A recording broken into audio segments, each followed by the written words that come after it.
အခန်းကြီး28ကိုကျွန်တော်ဖတ်ကြားပေးချင်ပါတယ်600အခန်းကြီး28ကျွန်တော်ဘလောက်ဖတ်မလဲဆိုရင်အပိုင်ငယ်3ဖြစ်ပါတယ်သာရဘုရားသည်ဣသရေလအမျိုးသားရှေ့မှနှင်ထုတ်တော်မူသောတပါးအမျိုးသားတို့၏ရွံရှာပွဲထုံးစံအတိုင်းဟိန်လုံသားကြိုက်၌နတ်သားပေါင်းကိုမိရှု၍မိမိသားတို့ကိုလည်းမိဖြစ်ပူဇော်၏တပတ်တော်၌ဆက်ရှင်ကောင်းပေးပါစေ။ဒါလည်းစတော့အနံ့ကိုဖြစ်ပါအဖဖရားဒီနေ့မှာရန်ကုန်ကျုပ်ဒုတိယဆောင်အခန်းကြီး28ကိုအခြေပြုပြီးတော့မှနှုတ်ပတ်တော်များလိလာဖို့ရန်အခွင့်အခါအချိန်တိုင်းကိုတော်ဖျားပြီးတော့ကြောက်ကျေးဇူးတင်တယ်နှုတ်ပတ်တော်အားဖြင့်စကားပြောပါအဖသုံးသင်ပါအတ္တတာတိတိကိုတိဆောက်ခံတဲ့ကောင်းချီးမင်္ဂလာဖြစ်စေပါလက်တော်ထဲမှာတမန်ကျမ်းစာသင်ကြားခြင်းအားဖြင့်အတူကကိုတော့ကိုယ်ကွယ်မဲ့မှုရကိုစက္ကတ်တဲ့အခါမှာယေရှုခရစ်ရဲ့တော်နာမနဲ့ချီးမွမ်းတဲ့ခြင်းတိုင်းကိုလက်တော်၌စက္ကတ်အနှံပါတယ်အဖထာဝရဘက်ဆက်တော်ဖျားရှင်အာမင်ဒီနေ့တော့ဘယ်တော့ကောင်းတယ်ဆိုတော့ကျွန်တော်စွန့်ချင်းတစ်မျိုးဆိုပြီးကောင်းစဉ်တက်ပြီးခြင်းပါတယ်စွန့်ချင်းတစ်မျိုးဘောပင်ဆိုလိုက်တဲ့ဖျားချောင်းတန်းခဲ့ခဏရှိသေးတယ်ကြီးလို့ဟုတ်ဘောပင်တော့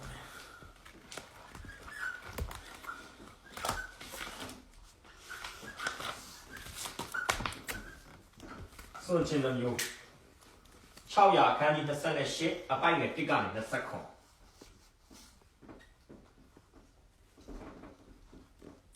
အဲ့အတွင်းကိုကျွန်တော်တို့ဒီနေ့အတူတူကလေ့လာဖို့ကျွန်တော်ပြင်ဆင်ထားပါတယ်အဲ့စွန့်ချင်းတစ်မျိုးလို့ပြောတဲ့အခါမှာပထမစွန့်ချင်းကဘာလဲဆိုရင်အပြစ်ကြောင့်အပြစ်လုပ်ခြင်းတဲ့အတွက်ကြောင့်အပြစ်လုပ်မိတဲ့အတွက်ကြောင့်ဘုရားကိုစွန့်တာဖြစ်တယ်အပြစ်ကြောင့်ဘုရားကိုစွန့်တဲ့သူဒုတိယကျတော့ဘုရားသခင်အလိုတော်ကိုသိတဲ့အတွက်ဘုရားနှုတ်ကပတ်တော်ကိုနားထောင်ခြင်းတဲ့အတွက်ကြောင့်ဘုရားကြောင့်အပြစ်ကိုစွန့်တဲ့သူဒါတော့လောကမှာလူနှမျိုးပဲရှိတယ်အပြစ်ကြောင့်ဘုရားကိုစွန့်တဲ့ယုံကြည်သူနဲ့ဘုရားကြောင့်အပြစ်ကိုစွန့်တဲ့သူဒီနေ့ကျွန်တော်မေးခွန်းမေးဖို့ကကျွန်တော်တို့ဒီဘာစွန့်နေလဲဘုရားကြောင့်အပြစ်ကိုစွန့်တဲ့သူလားအပြစ်ကြောင့်ဘုရားကိုစွန့်တဲ့သူလားဒီနေ့စဉ်းစားဖို့ကဲပထမဆုံးအပြစ်ကြောင့်ဘုရားကိုစွန့်တဲ့သူအာခတ်မင်းဖြစ်ပါရေးပြချင်တယ်နံပါတ်7ပေါ့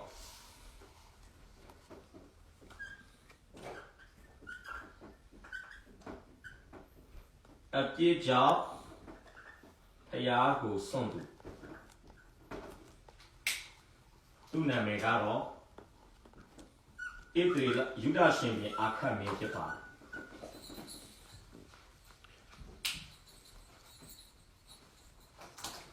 ဒါဆိုရင်ကျမ်းစာထဲကိုကျွန်တော်တို့သွားဖို့ဖြစ်ပါလိမ့်မယ်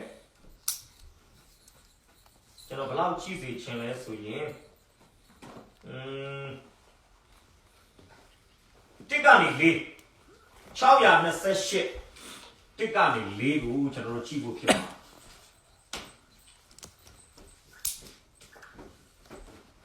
ဒါဖတ်ပြပါအခါဒီအသက်20ရှိသောနန်းထိုင်၍ယေရုရှလင်မြို့၌16နှစ်စိုးစံလေ၏ထိုမင်းသည်အဘဒါဝိဒ်ကဲ့သို့မဖြစ်ထာဝရဘုရားရှိတော်၌တရားသောအမှုကိုမပြုရပြီခဏလေးဒါလေးကိုခဏရက်ထားမယ်လိုက်ဆိုရင်ပါထိုမင်းသည်အဘဒါဝိဒ်ကဲ့သို့မဖြစ်ထာဝရဘုရားရှိတော်၌တရားသောအမှုကိုမပြုဒါဆိုရင်အဘဒါဝိဒ်ဆိုတဲ့စကားလုံးကိုသုံးဆွဲထားတာကိုကြည့်ချင်းအားဖြင့်အာခတ်သည်ယူဒဘုရင်ဖြစ်မလားဣသရေလဘုရင်ဖြစ်မယ်ထင်လားဟယ်လိုဘယ်ဘုရင်ဖြစ်မလဲယူဒဒီကျမ်းစာကိုရေးတဲ့အခါမှာနိုင်ငံနှစ်ချမ်းကွဲပြီးသွားပြီပြောမစင်ဒါပါလဲတောင်ပိုင်းမှာရှိတဲ့ဘုရင်တွေအချောင်းကိုကျမ်းစာကမှတ်တမ်းတင်နေတာအဲ့ဒီတယောက်ကဘာလုပ်လဲအခုကျွန်တော်ဒီနေ့လေ့လာမယ်အာခတ်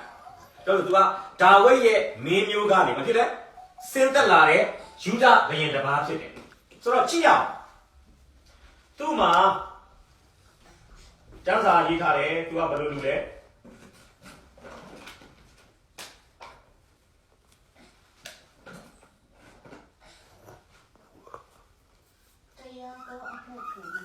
ဟုတ်ပြီတရားသောအမှုကိုမပြုခဲ့သူဖြစ်တယ်။ဘာလို့သူ့မှာတရားတဲ့အမှုပြုမယ်ဆိုရင်ပြုဖို့ရန်အခွင့်အလမ်းတွေရှိတယ်။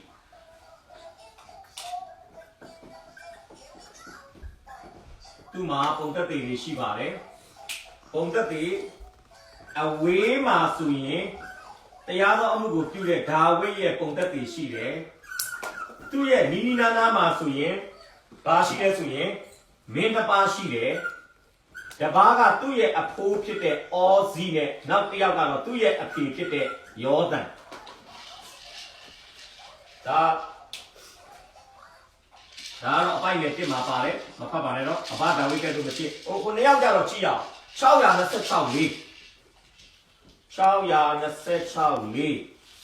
ပြီးလို့ရှိရင်629နှစ်အဲ့ကျမ်းချက်တွေတော့ဖတ်ပေးပါ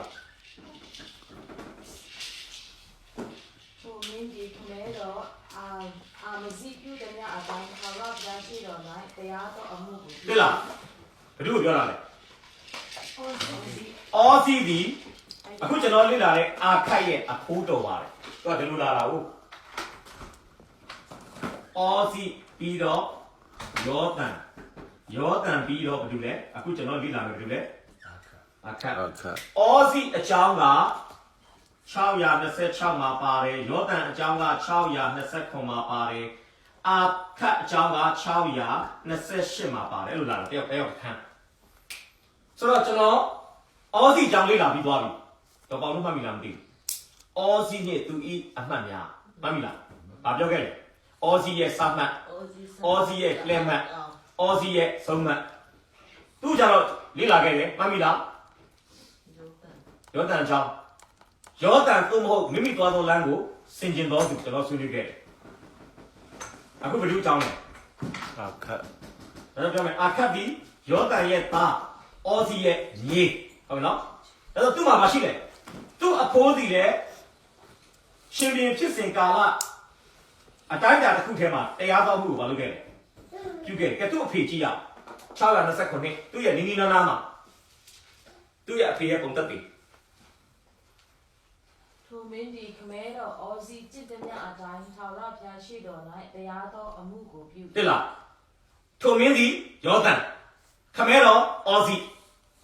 ပြောချင်လားယောသန်ဒီအော်စီတရားတော်အမှုပြုတဲ့အတိုင်းပြုတယ်အော်စီဒီလည်းသူ့အဖေတရားတော်အမှုပြုတဲ့အတိုင်းမလုပ်လဲအဲ့တော့သူ့မှာဘာအခွင့်အရေးရှိလဲအခက်မှာအဝေးမှာအဖိုးဒါဝိဒ်ရဲ့ပုံသက်တွေသူကြားမှာပဲမင်းဖိုးတော်ကဒီလိုအသက်ရှင်ခဲ့တယ်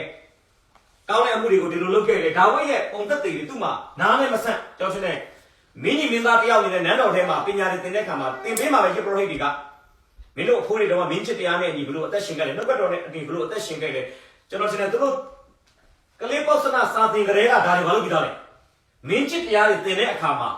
ကျွန်တော်ရှင်နဲ့ယူဒလူမျိုးတွေရဲ့မင်းချစ်တရားကမြန်မာဘုရင်တွေလို့တော့ဖြစ်မှာမဟုတ်ကျွန်တော်ရှင်နဲ့ဗာလဲကျမ်းစာပါတယ်ဗျသူတို့ရဲ့ကာထွားဝတ်တော့တရားအဲ့သင်ရမှာသူတို့သင်ရမှာဘုရင်ဆိုရင်တို့အသက်ရှင်ရမယ်ဘုရင်ဆိုရင်တို့နေရမယ်စသဖြင့်ဆိုတော့ကျွန်တော်ပြောချင်တာကသူဒီတရားသောအမှုကိုပြုဖို့ရန်သူ့ရှိမှာပုံသက်တွေအဝေးပုံသက်တွေဒါဝိဒ်အနီးပုံသက်တွေအဖိုးနဲ့အဖေဒါပေမဲ့ကျမ်းစာမှာပြောတယ်တရားသောအမှုကိုဘာမလုပ်ခဲ့ဘူးလေဟယ်လိုဟုတ်တယ်တရားသောအမှုကိုသူဒီမပြုတ်ခဲ့တဲ့သူတရားဖြစ်ပါတယ်တဲ့ဟာကြည့်လိုက်ရှူ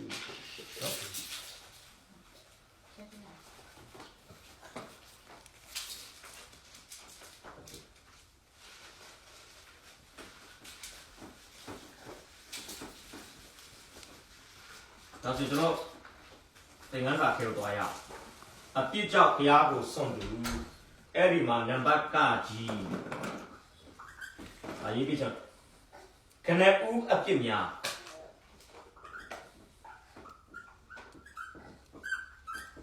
သူလုပ်ခဲ့တဲ့အပြစ်တွေရှိပါတယ်ဘာတွေလဲကျွန်တော်ကြည့်ဖို့ဖြစ်တယ်ခနဲ့ဦးအပြစ်တွေကိုပေါ်ပြနိုင်ဖို့ရအတွက်600အခန်းကြီး28နှစ်နဲ့တော့ကြည့်ရအပိုင်းနဲ့နှစ်အရင်ဖတ်ပေးပါဣတိယရရှိမရင်တို့လိုက်တော်လမ်းတို့လိုက်၍ဘာလာပြရတို့အပူရုပ်ကိုစင်တူများကိုသုံးနေထာဝရဘုရားသည်ဣတိယရကမြို့သားရှိမှနှင်ထုတ်တော်မူသောတပါးမြို့သားတို့ယူရှာဝဲထုံးသက်တယ်ဤလူသားချိုက်နိုင်နန္တာမျိုးကိုနန္တာဘောက်ကိုမင်းရှူ၍မိမိသားတို့ကိုလည်းမိဖြစ်ပေါ်တော်၏ ဣသရေလရှင်ဘုရင်တို့လိုက်သောလမ်းသို့လိုက်တယ်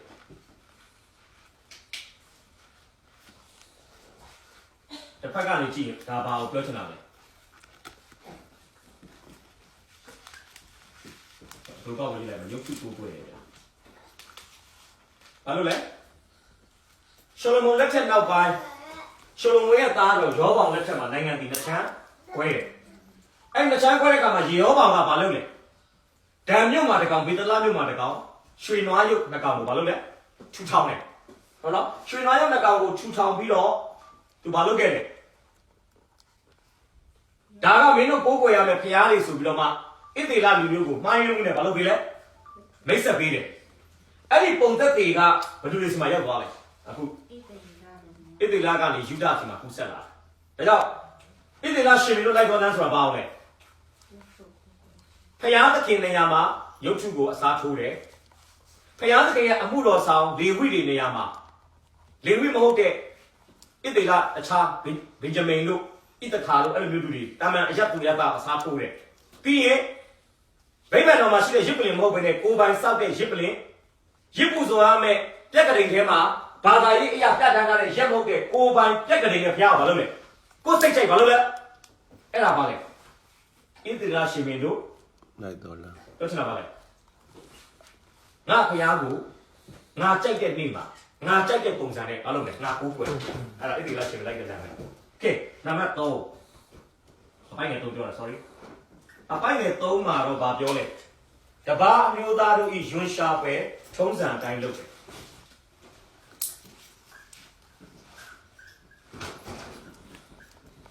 တပါးအမျိုးသားတို့ဤယွန်းရှာပဲ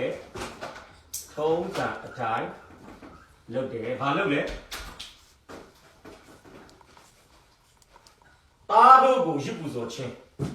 ကိုသားအရင်တွေကိုရစ်ပူဇော်တယ်ဒါခန္ဓာပြီးသားတွေလုပ်တဲ့အကျင့်သားတို့ကိုရစ်ပူဇော်ခြင်းသူရလုပ်ရဖြစ်ပါဒါပြန်ပြောမယ်ဆိုရင်သူအပြစ်ဘယ်လိုမျိုးလုပ်လဲဘာမှတစ်ခုကပါလဲရုပ်ထုကိုဟုတ်တယ်ရုပ်ထုကိုကွယ်တယ်ဣသေလဘယ်လိုလိုက်တော်လမ်းကိုလိုက်တယ်ဘယ်လိုပြောမလဲဆိုရင်ငါဖျားကိုငါစိတ်ကြိုက်ငါနီလန်တိုင်းငါတတ်မှတ်ထားတဲ့ရက်မှာငါကြိုက်တဲ့ပုံစံနဲ့ငါဘာလုပ်လဲကိုးကွယ်နောက်တပါးမျိုးသားတို့ရွှေရှာပဲထုံးစံတိုင်းကို့သားအရင်ကိုဘာလုပ်လဲကလေးတို့ရစ်ကောင်လို့ပူဇော်တာနော်တတ်တာတနေ့နေ့ရွယ်တွေဖြစ်မှာပေါ့တတ်ပြီးတော့မှတို့ပူဇော်တာဒါသူ့ရဲ့ငနေဦးအဖြစ်တွေကဲအဲ့ဒီအပြစ်အတွက်နံပါတ်ခါခွေးမှာအပြစ်ပေးခြင်းခံရတဲ့အမှုတွေ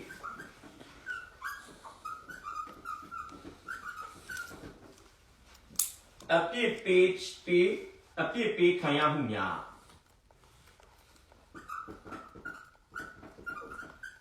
ကျွန်တော်ကိုးကွယ်တဲ့ဘုရားဟာအပြစ်ကိုအလှကြည့်တဲ့ဘုရားမဟုတ်ဘူးအပြစ်နဲ့အလျောက်မလုပ်တဲ့ဘုရားလေတရားစီဘုရားအပြစ်ကိုမုန်းတယ်ဒါတော့ပြောချင်တာဘုရားဒီအပြစ်ကိုအပြည့်နဲ့အရေးယူတဲ့ဘုရားအပြစ်ပေါ်မှာအရေးတယူရှိတယ်လို့အရေးပဲယူတဲ့ဘုရားဖြစ်တယ်။ပြန်ပြောမယ်ကျွန်တော်ကိုးကွယ်တဲ့ဘုရားဒီအပြစ်ကိုအရေးတယူရှိတယ်လို့အရေးလည်းယူတဲ့ဘုရားဖြစ်တယ်။မလွတ်ထားလို့ကျွန်တော်ပြောချင်တာ။ကြည့်ရသူ့ကိုဘာလုပ်လဲအပိုင်ငယ်9မှာဖတ်ပြပါအပိုင်ငယ်9အမေရှင်မင်းကိုလည်းစစ်တိုက်၍နိုင်တဲ့ဖြင့်နိုင်သောနေ့တွင်9လေဟုတ်တယ်15ထိုကြောင့်ဒီဘုရားရှင်ထာဝရဘုရားသည်သူ့ကိုရှုရိရှင်ဘုရင်လက်သို့အပ်ကဲဘယ်လိုလဲဟာလဲဟယ်လိုရှုရိရှင်ဘုရင်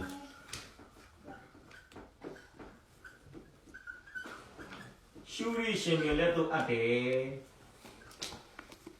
ကျွန်တော်မယ်နော်ကျွန်တော်ပြောပြမယ်ဖယားရဲ့နာမနဲ့သမုတ်ထားတဲ့ဖယားရွေးကောက်ထားတဲ့ဣသေလလူမျိုးတွေတိုင်းတစ်ပါးရဲ့လက်အောက်မှာကြုံပြုခံရမှုနဲ့ဆစ်ရှုံးဖို့ဆိုတာမဖြစ်နိုင်တဲ့ကိစ္စဖြစ်တယ်ဘုရားသခင်ကသူ့လူမျိုးကိုဘာလုပ်လဲမျက်စံတော်ကဲ့သို့ဘာလုပ်တာလဲရှောက်ဒါပေမဲ့ ဣသေလလူမျိုးကဘုရားရဲ့မေတ္တာဂရုဏာဘုရားရဲ့ကျေးဇူးတရားကိုမတိကျိုးကျုံပြုပြီးတော့မှကျေးဇူးတရားရဲ့အရှင်ကိုပြစ်မှားစော်ကားတဲ့အရာတွေလောက်လာတဲ့အခါမှာတစ်ခါတည်းမှာဘုရားသခင်ကသူတို့ကိုဆုံးမတဲ့အနေနဲ့ရန်သူလက်ထက်မှာလုပ်တယ်တခါကျမ်းစာထဲမှာတွေ့ရတယ်နော်ဣသေလစစ်တပ်ကအင်အားများပြီမဲ့ယူဒစစ်တပ်ကအင်အားများပြီမဲ့အင်အားနည်းတဲ့လူကိုစစ်ပါဖြစ်လဲစစ်ရှုံးတယ်ဘယ်သူအပ်လိုက်လို့လဲဘုရားအပ်လိုက်ကဒါကြောင့်တော့ဒီတော့ဒီငါနဲ့ကြွားတယ်အဘယ်မှုကိုများ မတတ်ဘူး သူတို့စေးစေးရကျွမ်းကျင်မယ်လေဒါဘုရားမပိုင်တော့ယူဒလူပြောပါဖြစ်လေစစ်ရှုံးလိုက်အခုတော့သူတို့စစ်ရှုံးတယ်ကျူးရရှင်တွေလက်မှာအပ်တယ်နောက်6ကနေ6ကိုဖတ်ပေးပါလေ ခံဣသေလရှင်ဘုရင်လက်သို့အပ်တော်မူသည်ဖြင့်ထိုရှင်ဘုရင်ဝီမလိတာပီ ပြီးက ပေကသည်ကျမ်းသားစွာလုပ်ကြံ၍ရဲရင်တော်ယူဒအမျိုးသား3,200ကိုတမိချင်းတွင်တက်လေ၏ ဂျေစုတင်တယ်ကြည့်ရဘာစကားလုံးနဲ့စတာလဲပိုင်းနဲ့6မှာတက်ဖန်တကယ်တော့ပထမတစ်ချိန်ရန်သူလက်ထဲရောက်တဲ့အချိန်မှာနောင်တရခဲ့အပြစ်ကိုစွန့်ခဲ့ဖခင်ရဲ့ဂရုဏာတော်ခံစားဖို့အခွင့်အရေးရှိတယ်ဘာမလုပ်ဘူးလဲစစ်ရှုံးပြီမဲ့ရန်သူလက်ထဲမှာရောက်သွားပြီမဲ့နောင်တမရဘူးကျွန်တော်ဆိုရင်မိုက်နဲ့ဘာလဲသားတွေကိုရုပ်ပူဇော်လိုက်မယ်ဣသေလရှင်မြင်လိုက်တဲ့လမ်းကိုဆက်လိုက်ကောင်းလိုက်တော့ဘုရားသခင်နောက်ထပ်မလုပ်လဲရန်သူအစ်စ်လက်ထဲမှာဒါခရိယာအသက်တာမှာအခြေအနေတွေစိုးတဲ့ဆိုးလာရင်ဘာလို့လို့လဲမိမိအသက်တာကိုစင်ကြင်သုံးသပ်ဖို့လို့လေကျွန်တော်ကျမ်းစာလေးပေးမယ်ဟိုတနေ့ကလည်းဖတ်ပြီးသွားပါညီတန်းစကားအခန်းကြီး3ပိုက်နဲ့40ဒါကျွန်တော်တို့ပြုတင်ပြုအပ်တဲ့အရာလေးဖြစ်ပါတယ်ညီတန်းစကားအခန်းကြီး3အပိုက်နဲ့40ဖတ်ပေးပါ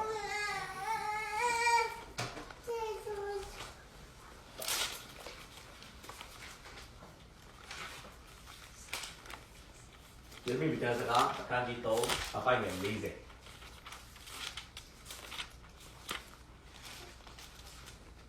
ငါတို့သည်ကိုယ်လိုက်သောလမ်းတို့ကိုစစ်ကြောစုံစမ်း၍ထာဝရဘုရားထံတော်သို့ပြန်သွားကြကုန်ဟံ အဲ့တော့ခြာဝရဘုရားထံတော်သို့မပြန်ခင်မှာအရင်ဆုံးကိုလိုက်သောလမ်းတို့ကိုဘာလို့လို့လဲ စစ်ကြောစုံစမ်း အဲ့တော့ဘဝမှာ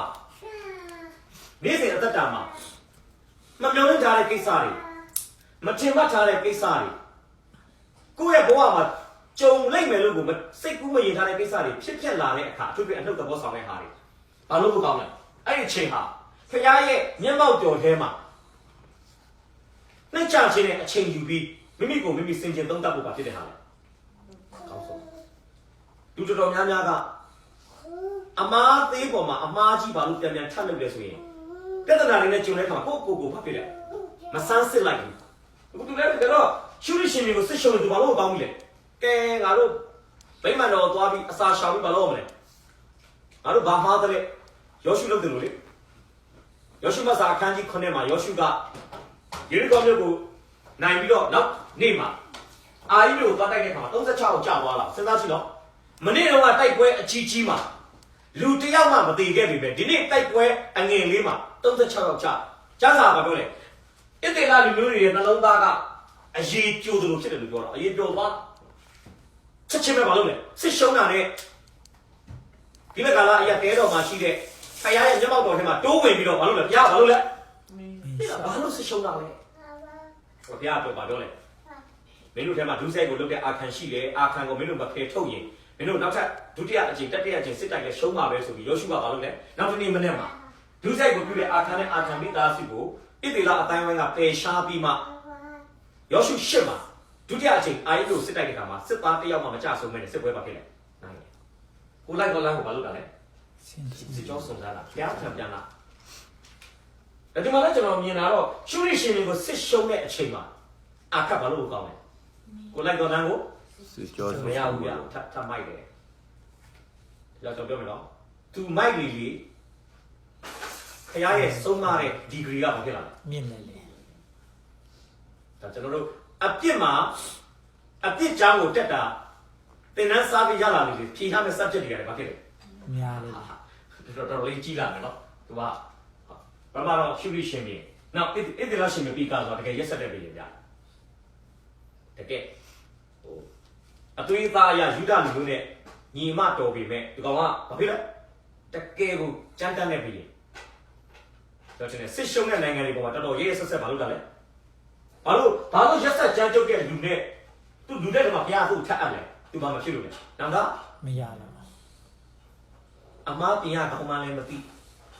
ဆုံးရှုံးမှုတွေကနေလည်းကိုယ့်ကိုယ်သုံးသပ်ရကောင်းမှလည်းမသိမျက်စိကန်းတစ်စီမကြောက်စလို့ဒါကြတဲ့ကျွန်တော်တို့ကအတစ်ထဲမှာကြာဆင်းသွားတဲ့ယုံကြည်သူတွေကဘာမှမသိတော့တာပေါ့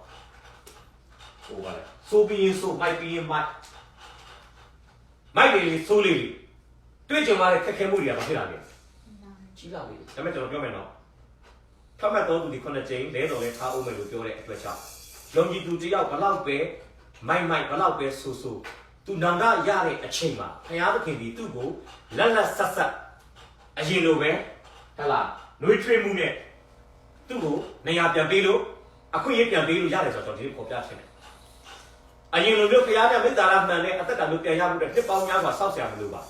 စစ်မှန်တဲ့နန္ဒနဲ့ကဘုရားရှင်စီပြန်လာရင်ပြန်လာတဲ့စက္ကန့်ပိုင်းအတွင်းမှာပဲလေအသက်တာမပြိုလဲခင်ကရခဲ့တဲ့အခွင့်အရေးတွေအားလုံးမှာဖြစ်နိုင်တယ်။ဒါကမျက်စိနာမှာပုံကြည့်ပါစေ။အာမင်။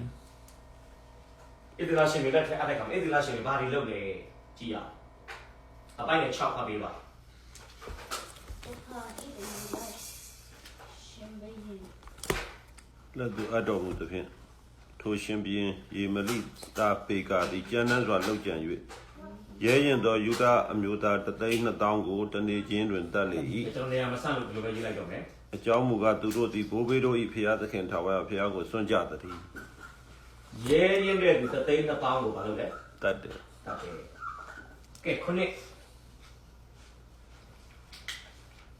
ခွန်အားကြီးသောအေဖရိမ်သားဇိခရိသည်ရှင်ဘုရင်သားမာသေယနန်းတော်အုပ်အာဇရိကံ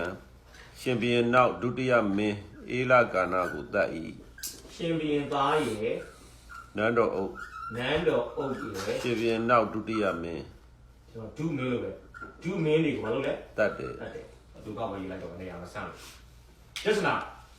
ယူဒနိုင်ငံရဲ့ငန်းတွင်ရေးရမှာအထင်တရားဖြစ်တဲ့လူတွေယစ္စနာ main character တွေအားလုံးဘာလုပ်လိုက်တပ်လိုက်တကယ်အဓိကဇက်ဆောင်တွေအကုန်လုံးတပ်ပစ်လိုက်တာဘုရင်သားကိုတတ်ချင်းနန်းတော်အုပ်ကိုတတ်ချင်းဒုတိယမင်းကိုတတ်ချင်းဟာယူဒနိုင်ငံရဲ့အုပ်ချုပ်ရေးရန်တရားကြီးကိုဘာလုပ်လိုက်တာလဲယူဒနိုင်ငံရဲ့ရေတောက်မြစ်တွေကိုဖျက်ပစ်လိုက်တာပဲပြောမယ်ဆိုရင်တော့နိုင်ငံရေးတရားဘာဖြစ်လဲနလန်မထူနဲ့လောက်တာဘယ်လောက်ဆိုးလဲကဲကြည့်ရအောင်အပိုင်းရဲ့ရှစ်ကိုဆိုးပါဣတိယအမျိုးသားတို့ဒီနဲ့မိမိတို့နဲ့ပေါက်ဖော်တော်တို့ယောက်ျားမင်းမသားသမီးအပေါင်း2သိန်းကိုဖမ်းဆီးတင်သွားကြ၏များစွာသောဥစ္စာကိုလည်းလူယူပြီးရှမာရိမြို့သို့ဆောင်သွားကြ၏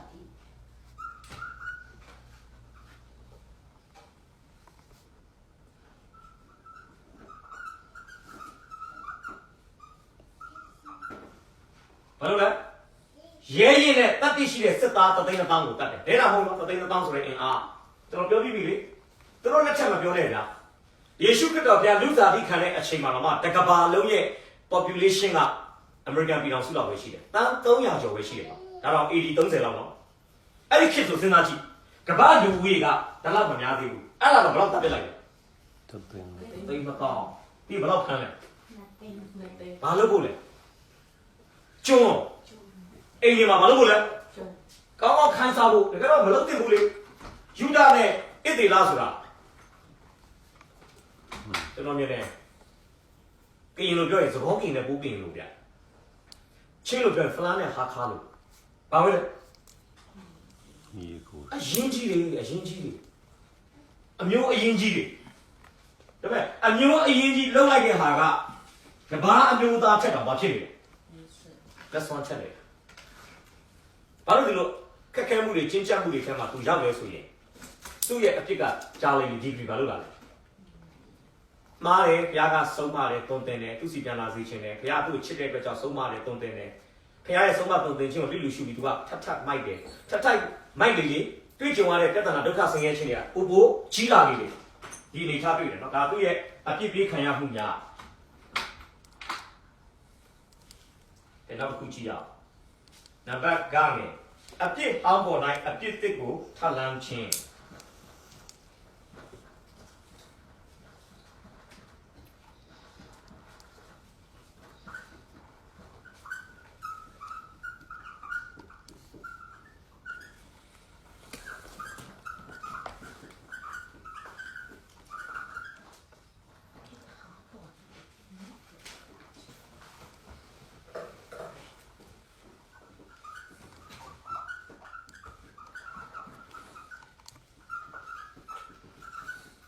အပြစ်ဟောင်းပေါ်၌အပြစ်တစ်ကိုထပ်လောင်းခြင်း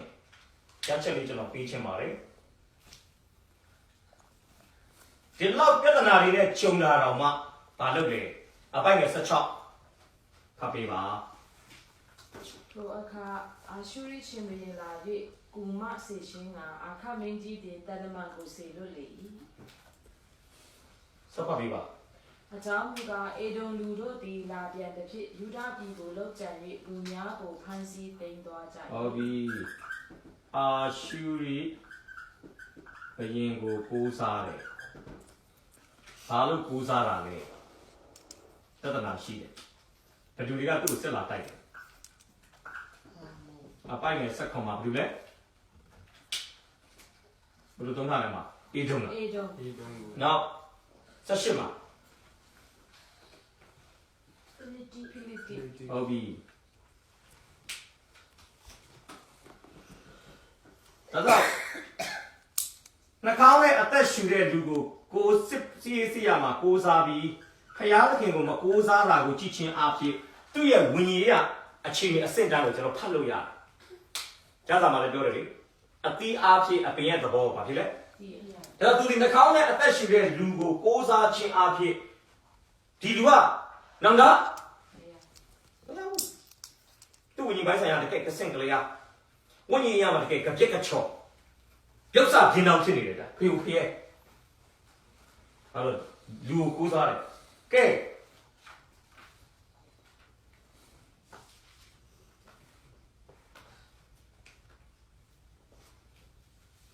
ဘာမှချိမလဲဆိုရင်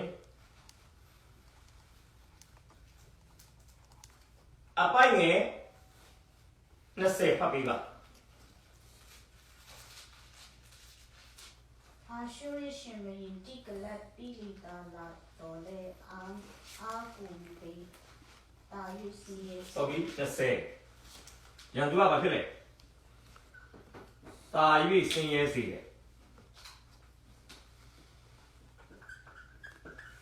သူ့အခြေအနေကဘာဖြစ်လာလဲ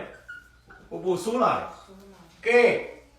တာ၍ဆင်းရဲစေတယ်ပြီး21ဒီဘယင်ကဘယ်လိုဘယင်လဲ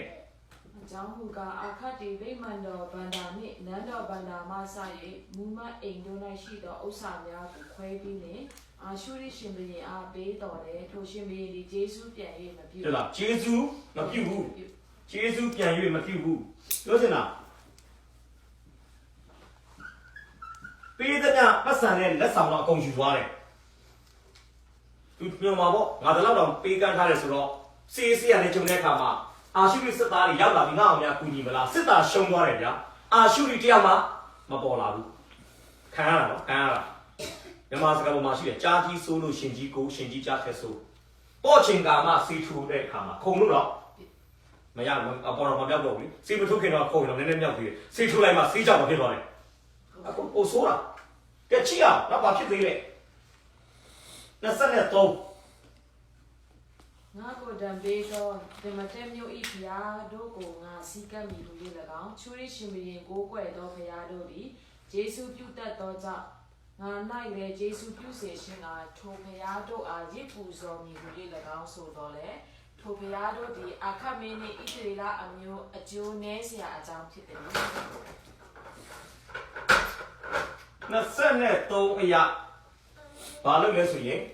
ဓမ္မတမျိုးဤဖျားတို့ကိုစီးကပ်တယ်ဒါလည်းနောက်ထပ်အပြစ်ထားလို့တာ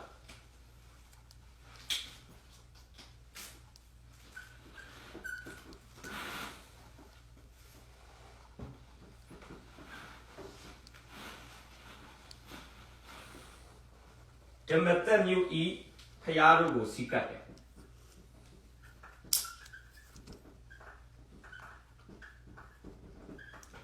ဓမ္မတမျိုးဖျားလို့ဆိုပါလေ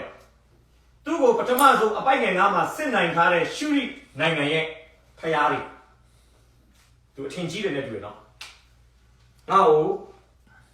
စစ်နိုင်အောင်လုပ်နိုင်တဲ့ဖျားဆိုတော့ဘာဖြစ်ဒီဖျားကငါအားကိုးတဲ့တယ်လို့သူထင်တယ်နဲ့တူတယ်ဓမ္မတမျိုးရဲ့ဖျားတို့ကိုစီးကပ်တယ်ဆက်ပေးပါအကျိုးဆက်နေတယ်ဘာဖြစ်လဲ အကျိုးနည်းเสียအကြောင်းဖြစ် ဟုတ်တယ်ရလာတဲ့ရလကမကောင်းပါဘူးအကျိုးနည်းเสียအချောင်းဒါကျွန်တော်အဓိကအချက်လေးတွေကျွန်တော်တားပေးမယ်ဓ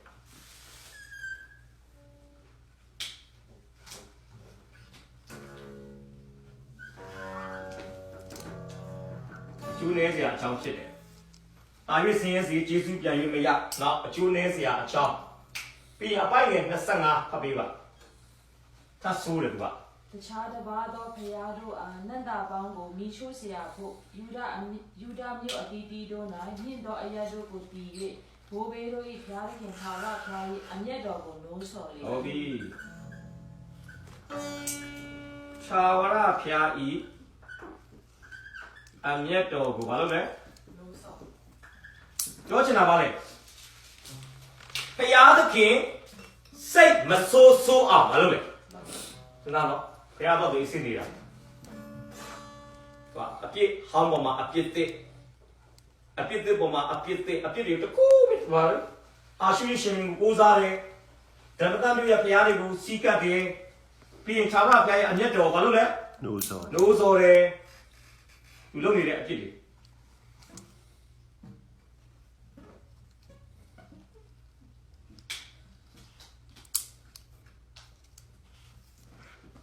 အဲ့တော့နောက်ပိုင်းမှာကျွန်တော်တို့ထပ်ပြီးတော့မှတွေ့ရအောင်မှဖြစ်ပါတယ်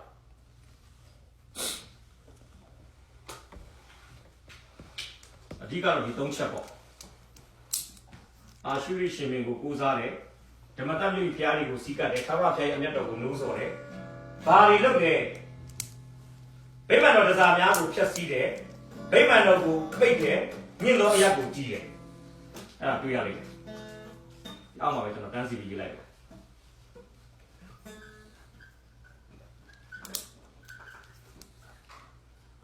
ဗိမာန်တော်တစားများကိုဖျက်ဆီးတယ်ဗိမာန်တော်ကိုပိတ်တယ်ဒါနဲ့မပြီးဘူးညင်သောအရာတည်တယ်ကျမ်းစာပြောတာပါလေနှုတ်ပယ်ဖြိုချဖြည့်ဆည်းမှောက်လဲရမယ်တိဆောက်ဆက်ပြရမယ်ကျမ်းစာကပြောတဲ့နှုတ်ပယ်ဖြိုချဖြည့်ဆည်းမှောက်လဲတယ်ဆိုတာမကောင်းတဲ့ဟာခရိယန်တယောက်ရဲ့အသက်တာယုံကြည်သူတယောက်ရဲ့အသက်တာထဲမှာဖျားမကြိုက်တဲ့အရာတွေကိုဖြိုပြရမယ်တိဆောက်ဆိုင်ပြလို့ဆိုတာဖျားကြိုက်တာတွေမလုပ်နဲ့သူကလူပြောင်းပြန်ဖျားတစ်ခေနှစ်သက်တဲ့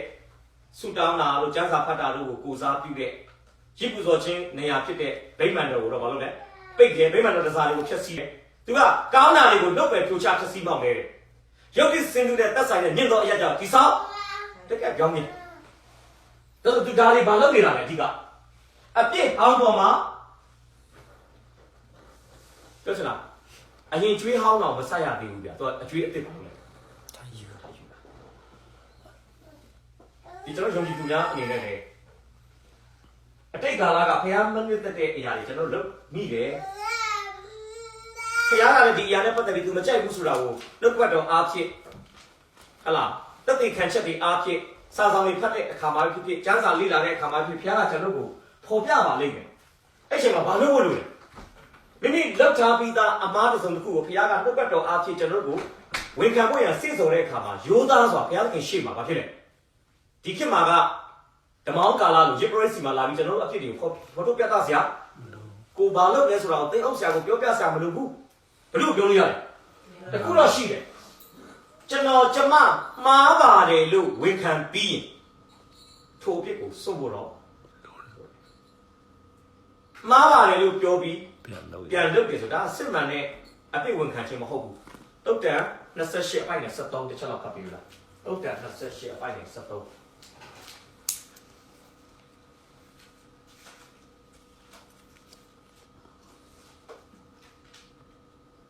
မိမိအပြစ်ကိုဝတ်ထားသောသူသည်ချမ်းသာမရမိမိအပြစ်ကိုခေါ်ပြဝန်ချ၍စွန့်ပစ်သောသူမူကားဘယုနာတော်ကိုခံရလိမ့်မည် ဘာပြောလဲ မိမိအပြစ်ကို အပြစ်ကိုဖွက်ထားတဲ့သူဟာ ချမ်းသာမရ အပြစ်ကိုဖွက်ထားတဲ့သူဆိုတာကဘုရားသခင်ရှေ့မှာတော့ဘယ်သူမှအပြစ်ဖွက်ထားလို့မရပါဘူး။ကျမ်းစာမှာလည်းပြောလို့လေနေရှေ့မှာလှန်ပြထားတယ်လို့ပဲ။ဘာဖြစ်လဲ။ဘုရားမသိတာခုမှအဲ့မှာကျွန်တော်နားလေသလားတော့မိမိပြစ်ကိုဖွက်ထားတဲ့သူဆိုတာဘာလို့လဲ။ဘုရားသခင်ရဲ့အရှိမဘုရားသခင်နဲ့အချိန်ယူတဲ့အခါမှာမိမိရဲ့အပြစ်ကိုဘုရားသခင်ရှေ့မှာမှားပါတယ်လို့ဘာမှမလုပ်တဲ့သူ ဝတ်မခံနိုင် လူရှေ့မှာဝင်မခံတာပြဿနာမဟုတ်ဘူးဗျ။ဘယ်လူရှေ့မှာဝင်ခံဖို့ကောင်းလဲ ဖျားရှိ ဘုရားရှိ။ဆိုတော့ဘုရားရှေ့မှာဝင်မခံဘူးတော့ဘာလို့လဲကျမ်းစာမှာလည်းပြောလေစိတ်နှလုံးထဲမှာဒုစရိုက်ကိုငှက်ကွက်ရင်ဘုရားသခင်နားထောင်တော်မူဘူး။ဆိုတော့ ကိုအပြစ်ကကျမ်းစာအရာလို့အပြစ်လို့အဓိပ္ပာယ်ဖွင့်ပြီးမဲ့ကိုရဲ့နေစဉ်အသက်တာမှာအဲ့အပြစ်ကကိုအတွက်အရန်ကိုစိတ်သက်သာရရတယ်ကိုကဒါကိုအပြစ်လို့ကိုမတတ်မှတ်တာအဲ့ကြောင့်ဝန်ခံလို့ဘာဖြစ်လဲလောင်းကစားမက်မောတဲ့လူတယောက်အတွက်လောင်းကစားလို့တာသူ့အတွက်အပြစ်လို့မတတ်မှတ်ဘူးမူရစ်သေးစာနေစဉ်တောက်စားနေတဲ့လူတယောက်အတွက်မူရစ်သေးစာသူ့အတွက်ဘာဖြစ်လဲအပြစ်မဟုတ်ဘူးမတရားသောမိထုံဟာလား living together လားဟာလားလက်မထပ်ပဲနဲ့အတူတူနေတဲ့အတွေ့အကြုံရှိတဲ့လူတယောက်အတွက်ဒါကိုအပြစ်လို့မတတ်ဟုတ်တယ်အပြစ်လို့မတတ်မှတ်ဘူးသူတို့ကဒါဟိုဘယ်လိုခေါ်မလဲတမယုကြပဲဗျာဒါကဘာမှမပြောပါတော့ပါဘူးဒါပေမဲ့ခါခါကျရင်အပြစ်ဆိုတဲ့အရာကတေးသေးကြီးကြီးကျွန်တော်ရဲ့ဝิญဉ်ကတိုးတက်မှုကိုကြီးမားတဲ့အနှောက်အယှက်ပြီးတယ်ကျွန်တော်ကျမ်းစာပြီးချင်တယ်ရှောလမုန်တခြင်းကျွန်တော်တို့ချင်းဖတ်တိုင်းမှာကျွန်တော်တကယ်လို့ဒီစောက်ဆရာနဲ့ကောင်းပြီးမင်္ဂလာဖြစ်ပါတယ်ရှောလမုန်တခြင်းမှာ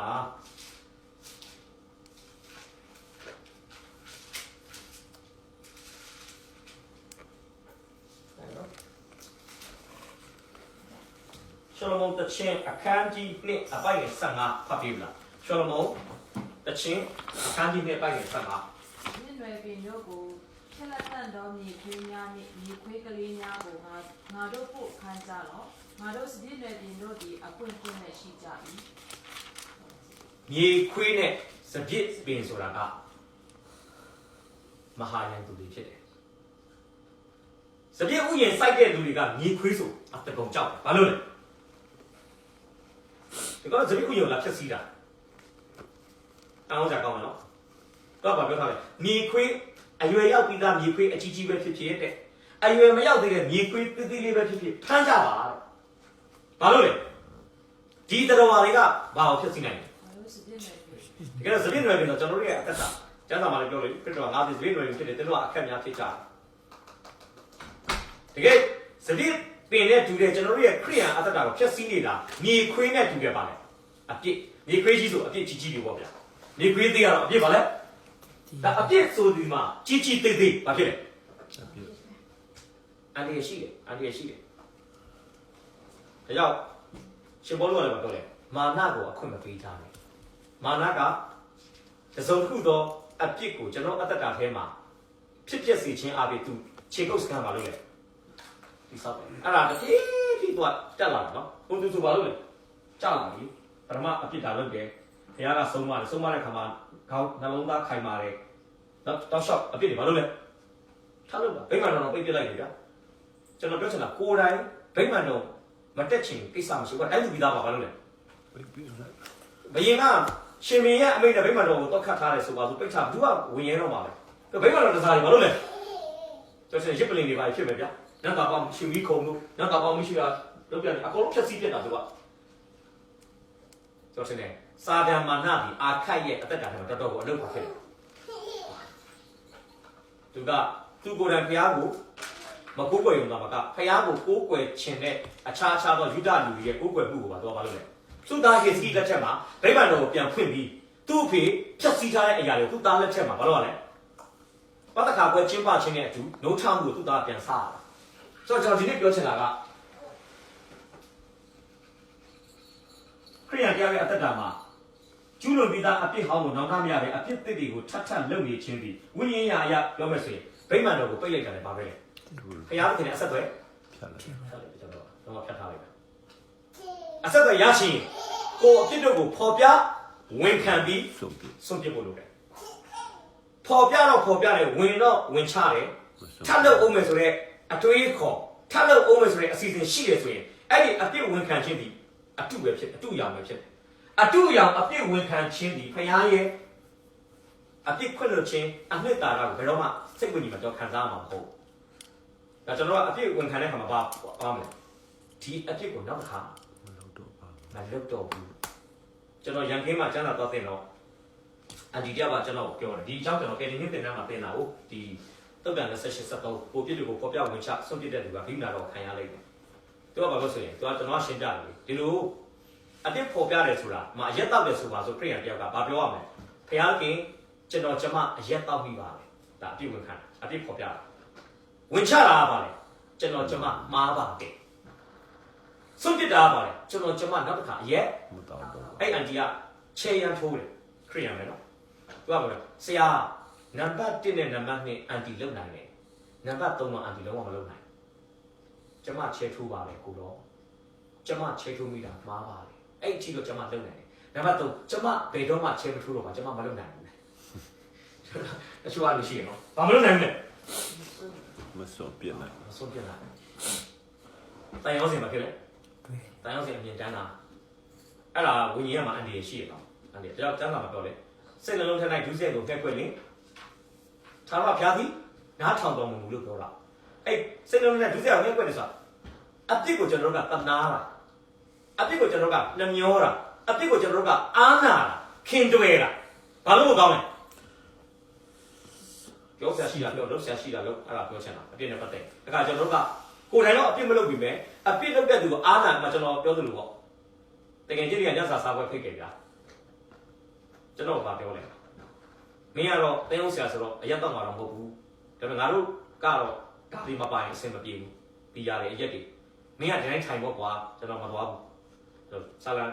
်တစ်မပိုင်နဲ့တစ်ကလည်းတော့မမိုက်ဘူး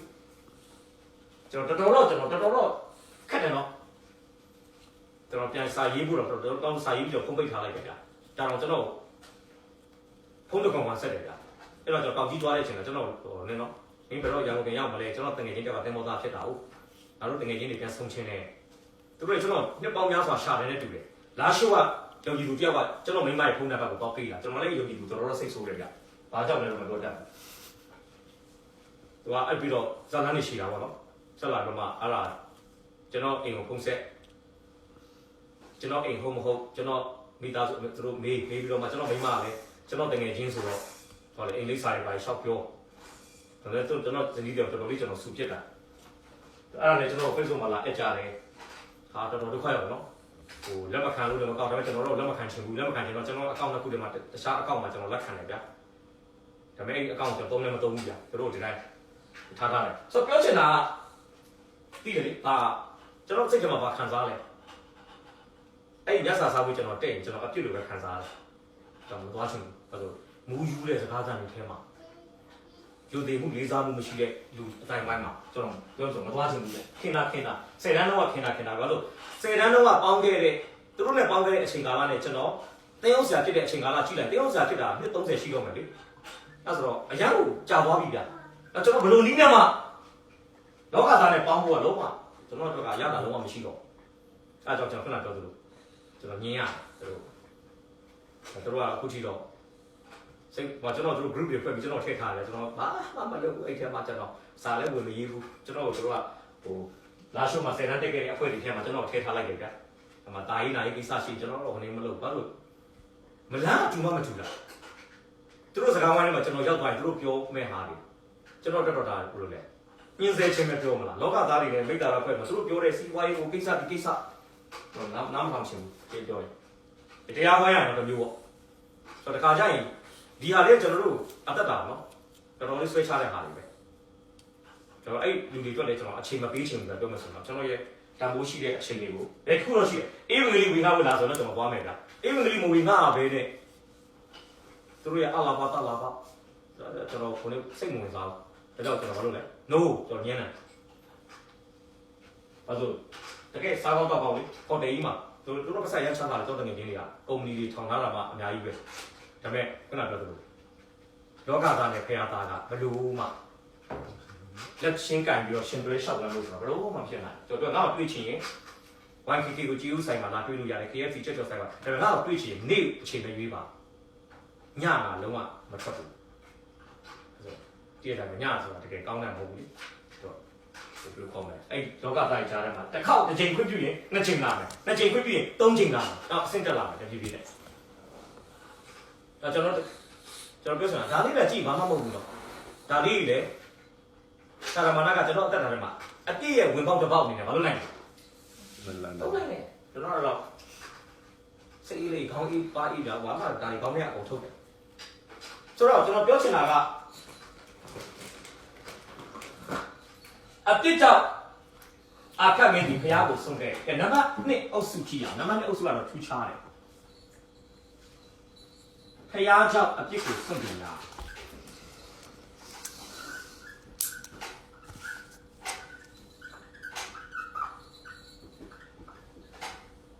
ဖျားကြောင့်အပြစ်ကိုစွန့်သူများကကျွန်တော်ဘယ်လိုရေးပြချင်လဲဆိုရင်အောင်ပွဲရဣသရေလစစ်သူရဲများ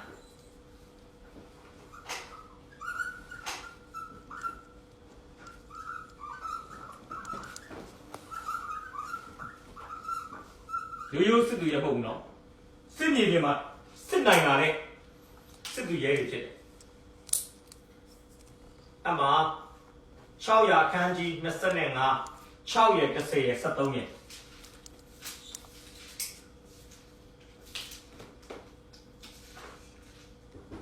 10 13ကဲဖတ်ကြည့်ရအောင်ကျွန်တော်အရင်ဖတ်စီချင်တာကအပိုက်ရ6နဲ့ခွန်ဖတ်ပေးပါခွန်အားကြီးသောဣသေလသူရဲ့တသိန်းကိုလည်းငွေအဖက်1000နဲ့မာ၏တို့ရတွင်ဖျားသခင်လူတယောက်ဒီလာ၍အိုမင်းကြီးဣသရေလတပ်ကိုမလိုက်စေနှင့်ထာဝရဘုရားသည်ဣသရေလလူတည်းဟုသောအေဖရိမ်အမျိုးသားအပေါင်းတို့နှင့်အတူရှိတော်မူမည်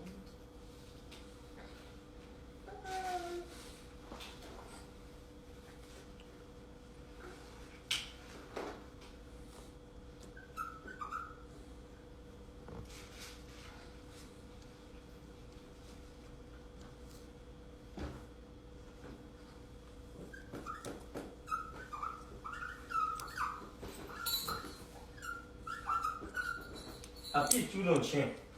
ပေါ်နေတော့628 6နဲ့ခွန်ဖတ်ပေးပါ628 6နဲ့ခွန်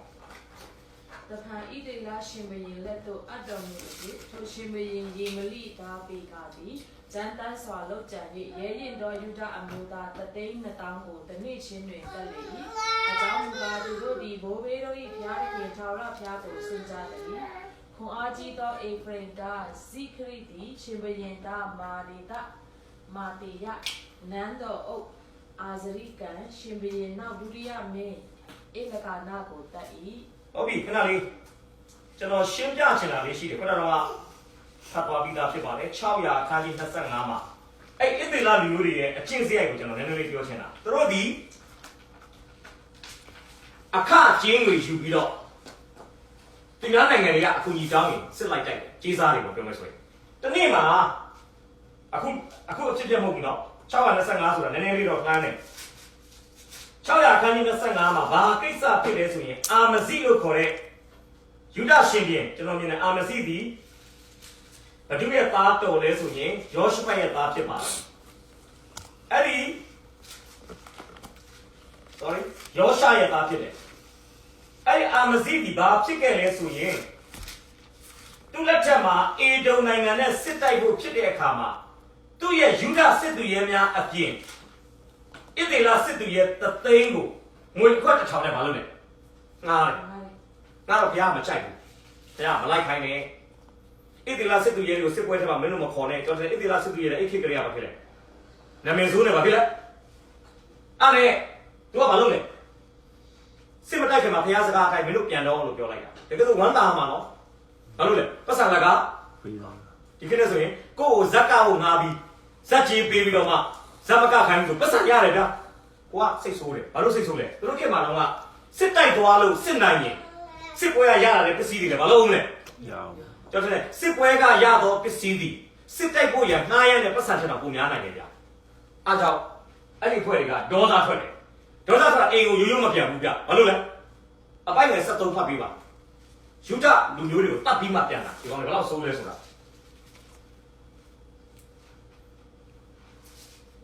73ဟုတ်ကဲ့ဝါယူတက်ရသောအခွင့်ကိုအာမဇိမပေးလွတ်လိုက်သောစစ်သူရဲတို့မူကားရှမာရိမြို့မှစား၍ဘေသောရုံမြို့တိုင်အောင်ယူဒမြို့တို့ကိုတိုက်သဖြင့်လူ3000ကိုတတ်၍လက်ရ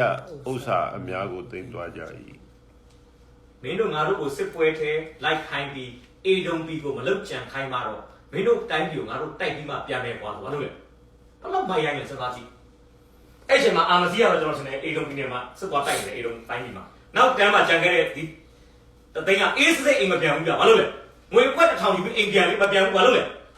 ယူဒမြို့တွေကိုတိုက်ပြီးပစ္စည်းတွေယူပြီးမှပြန်ဘယ်လောက်ဆိုးလဲကျွန်တော်ပြောချင်တာအခု prophet ရဲ့ဆုံးမစကားကိုနားထောင်မဲ့နားထောင်ရမယ်ဣသေလစစ်သူရဲတွေရဲ့တမိုင်းကိုကျွန်တော်ပြောတာဒါသူတို့တော့မဟုတ်ဘူးနော်အာမဇိ625မှာအာမဇိ626မှာအောဇိ629မှာယောသန်628မှာအခုကျွန်တော်ပြောတဲ့အာခတ်ဆိုတော့ generation မှာဆက်တယ် ဒီဆက် ကျွန်တော်ပြောမယ်နော်မျိုးဆက်တာပြောင်းနေကြလူတွေရဲ့အချင်းကတခါတော့ဖြစ်တယ် မပြောင်း တချို့ပြောတယ်လေဆရာကြီးဒီကောက်လက်ချက်မှာအသင်းတော်မှာပြဿနာရှာတယ်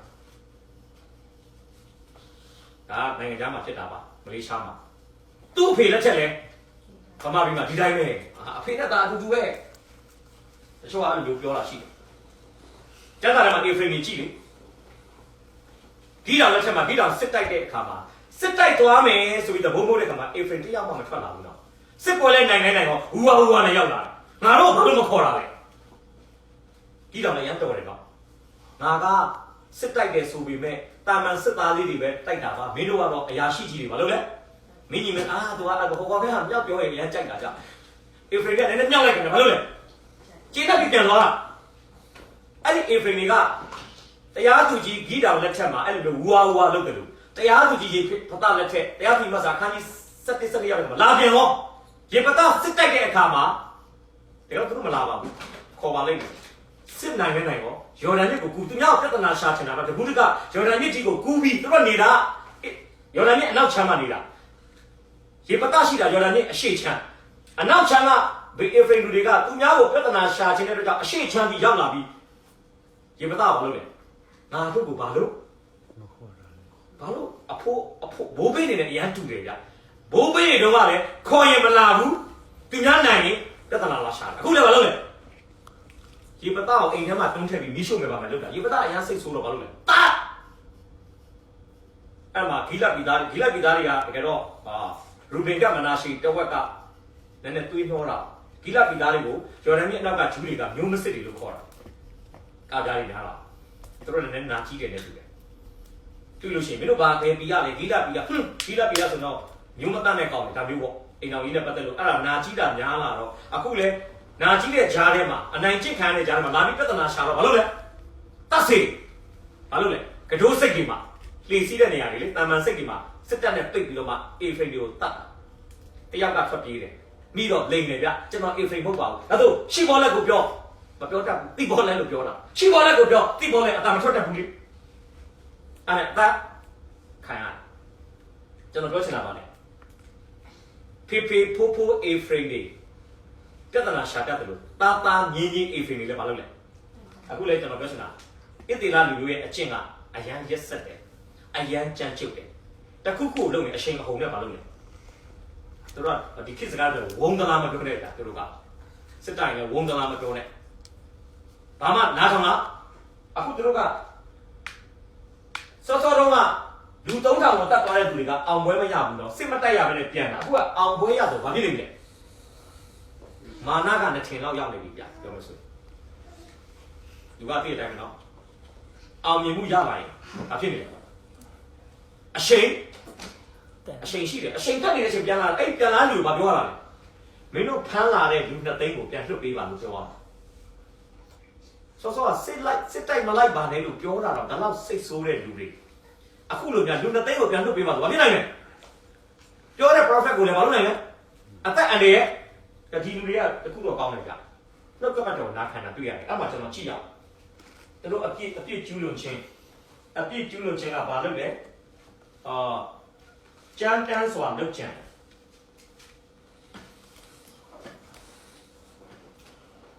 ဒါတွေ့ရတယ်ဗျကြမ်းတမ်းစွာလုပ်ကြံကဲနံပါတ်ခါတွေတော့အပြစ်ပေါ်ပြခံရခြင်း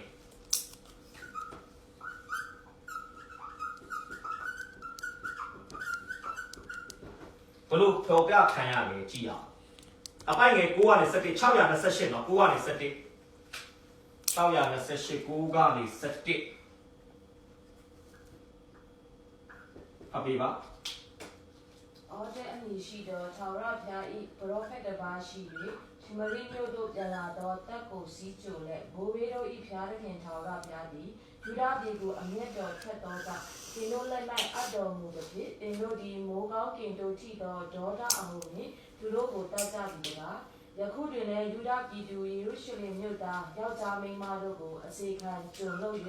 နေဆက်မိအကြံရှိကြပြီတကားတို့ပြုလင်တင်တို့၏ဖျားခင်ထာဝရဘုရားကိုပြစ်မှားရာသို့ရောက်သည်မဟုတ်တော့ငါစကားကိုနားထောင်ကြတော့တင်တို့ဒီယခုဖန်ဆီး၍တင်းယူခဲ့သောတင်တို့၏ညီအကိုများကိုလွတ်လိုက်ကြတော့တို့မဟုတ်ထာဝရဘုရား၏တင်းစွာသောအမျက်တော်သည်တင်တို့အပေါ်မှာတက်ရောက်လိမ့်မည်ဟုတတိပေး၏ဘယ်သူကတတိပေးရလဲဟယ်လို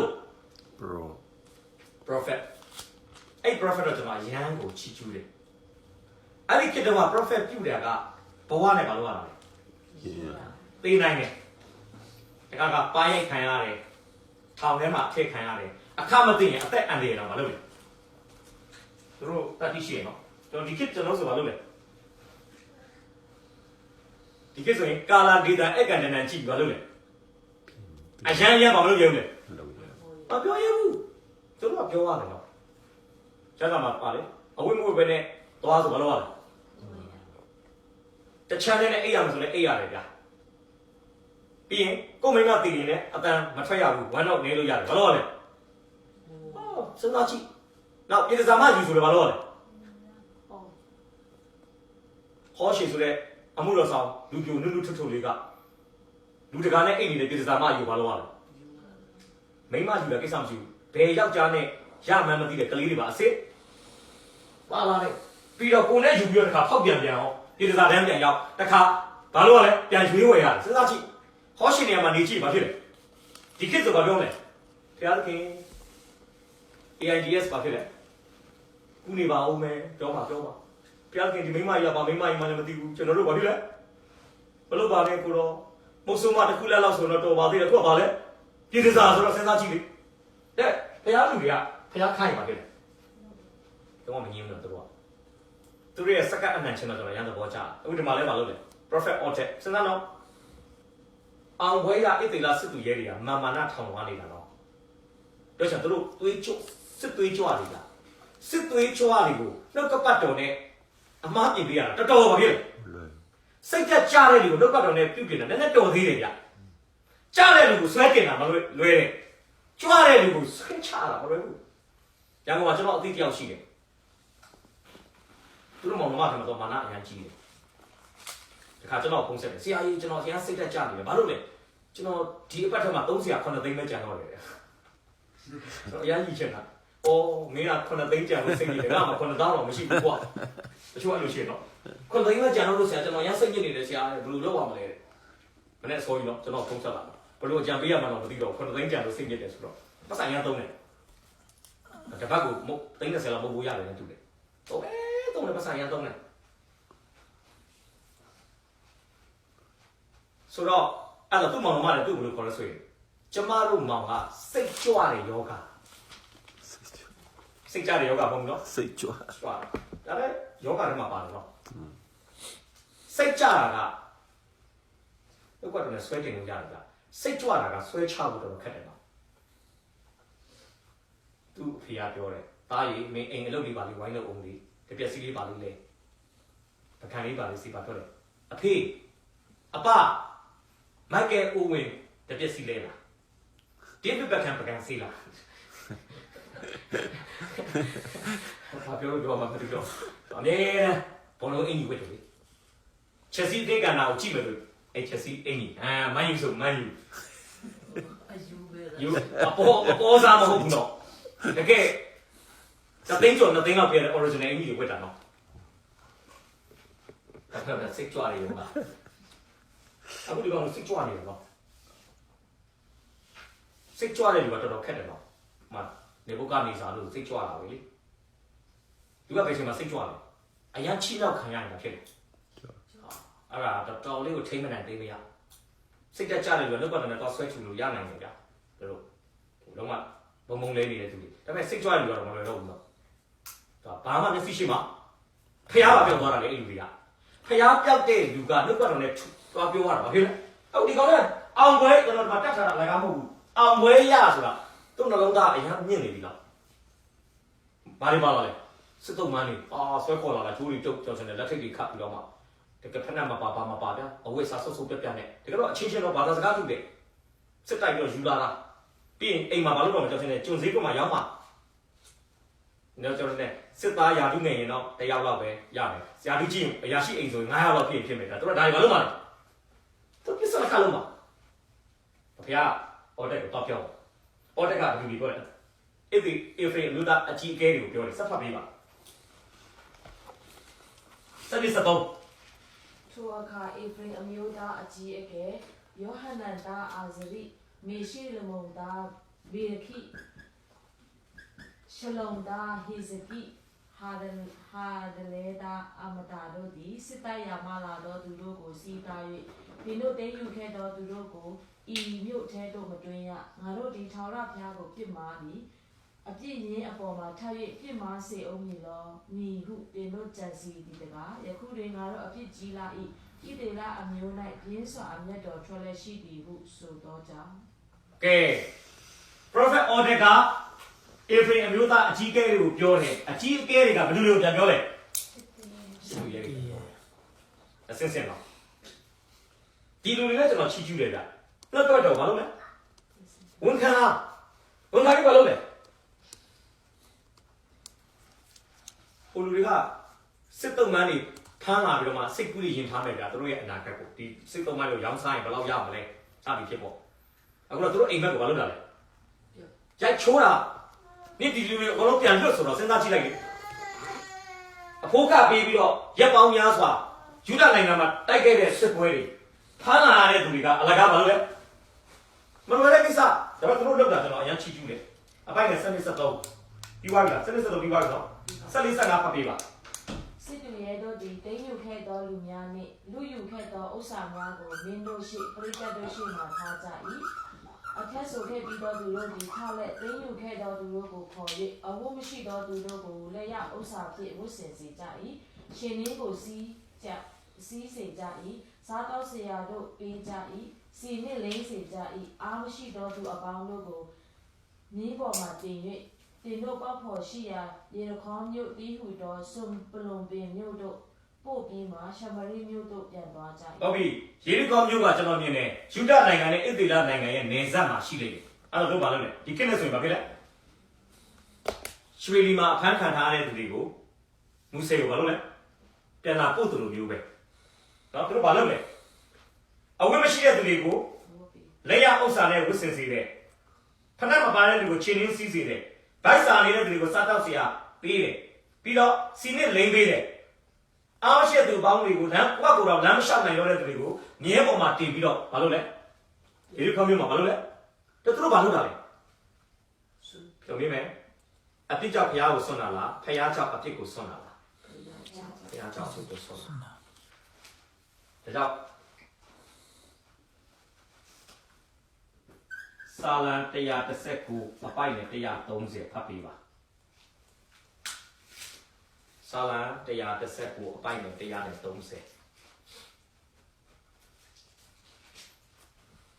နှုတ်ကပတ်တော်ကိုပြပြခြင်းသည်အလင်းကိုပေး၍မလိမ္မာသောသူတို့ကိုလိမ္မာစေတတ်ပါ၏နှုတ်ကပတ်တော်ပြပြခြင်းသည်အလင်းကိုပေး၍ကျွန်တော်တို့ငယ်ငယ်တုန်းကစာလေးစုမှာသင်ရတဲ့တခြင်းလေးတစ်ပုဒ်ရှိတယ်တချို့လည်းကြားလို့ပါလေချစ်ကန်ကန်နဲ့လူဆိုးလေးတွေမဲ့လဲချစ်ကျင်ညာတဲ့သူများနဲ့တွေ့ရင်ကွယ်တဲ့မုန်းမှန်နေလဲပျောက်ကွယ်သွားလို့ရချစ်တတ်တဲ့စိတ်ခဏလေးဝင်လာတော့တယ်ဒါကတော့ကျမ်းစာအပေါ်မှာအခြေခံတော့မဟုတ်ဘူးဘယ်တော့ပဲလူဆိုးဖြစ်ချစ်တတ်သနာတတ်တဲ့လူနဲ့တွေ့ရင်အဲ့လူဆိုးကလည်းလူကောင်းဘာဖြစ်လဲဖြစ်သွားတယ်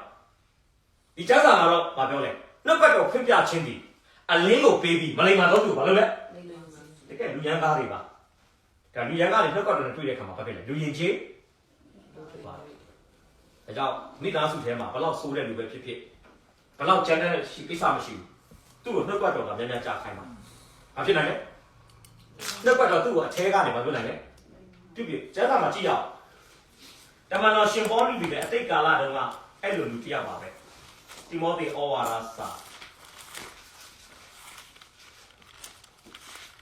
တိအခန်းကြီးတိအခန်းကြီး1အပိုင်ငယ်73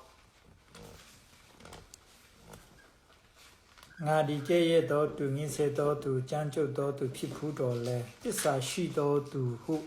ထိုဒီခင်ဒီမ၍ဓမ္မဆရာယာ၌ခံထားတော်မူ၏ထိုတို့ငါပြုသောအခါယုံချင်းမရှိအမှန်မသိပဲပြုသောကြောင့်ဂယုဏတော်ကိုငါခံရပြီ ကျေးဇူးတင်တယ်ဂလာတိဩဝါဒစာခန်းကြီး1အပိုင်းငယ်16ဂလာတိ1:16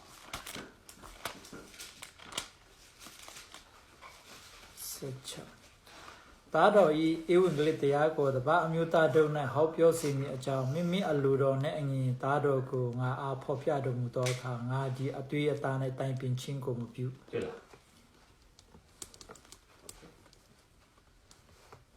သားတော်ငါ့ကိုတမန်တော်ရှင်မောတော့အင်တော့ပါလေသူဒီပါစီကျူတာလို့ခေါ်တဲ့ညင်ပါနှိမ့်ဆက်တဲ့သူ